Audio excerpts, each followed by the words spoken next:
సర్పంచ్ ఎన్నికల results సర్కార్కు shock ఇచ్చినాయి. తెలంగాణలో 2 ఏళ్లు కాంగ్రెస్ పార్టీ అధికారంలో ఉన్న తర్వాత జరిగినటువంటి లోకల్ బాడీ ఎన్నికలు 2 విడతలు ఆల్రెడీ అయిపోయినాయి. ఇంకొక విడత జరగాల్సింది ఉంది. కానీ ఈ 2 విడతల రిజల్ట్స్ను చూసినప్పుడు ప్రభుత్వాల మీద ఉన్నటువంటి వ్యతిరేకత చాలా స్పష్టంగా కనిపించింది.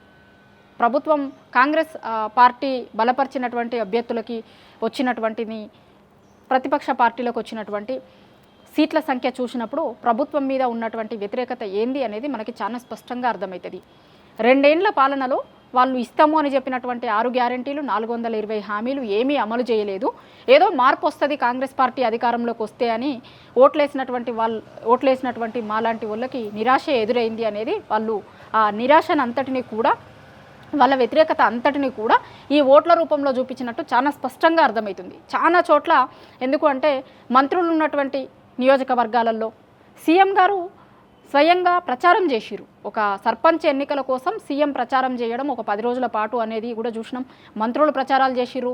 ఏ నియోజకవర్గాలలో వాళ్ళ ఎమ్మెల్యేలు కూడా ప్రచారాలు చేసిరు. కాంగ్రెస్ పార్టీ వాళ్ళకి కనుక ఓటేయకపోతే పలానా పథకాలు రావనో, లేకపోతే మీరు ఎట్లా వేరేటోళ్ళకి ఓటేస్తారో మాకు తెలియదు అనుకుంటున్నారా, తెలిసిన తర్వాత మేము ఏందో చూపిస్తాం, ఇట్లాంటి బెదిరింపులకు కూడా చాలా చోట్ల పాల్పడ్డారు. అయినా సరే వచ్చినటువంటి రిజల్ట్స్ ప్రభుత్వానికి షాక్ ఇచ్చేటట్టే ఉన్నాయి. 2 ఏళ్లలో ప్రభుత్వం మీద ఉన్నటువంటి వ్యతిరేకత అంతా కూడా ఆ ఓట్ల రూపంలో కనిపించింది. 2 ఏళ్లలో ఏమి చేయలేదు, ఏమి మార్పు తీసుకురాలేదు, ఉన్నటువంటి వాటిని కూడా చక్కగా అమలు చేస్తలేదు ప్రభుత్వాలు అనేటువంటి ఒపీనియన్ ముఖ్యంగా రూరల్లో ఉన్నటువంటి జనాలలో విపరీతంగా ఉంది.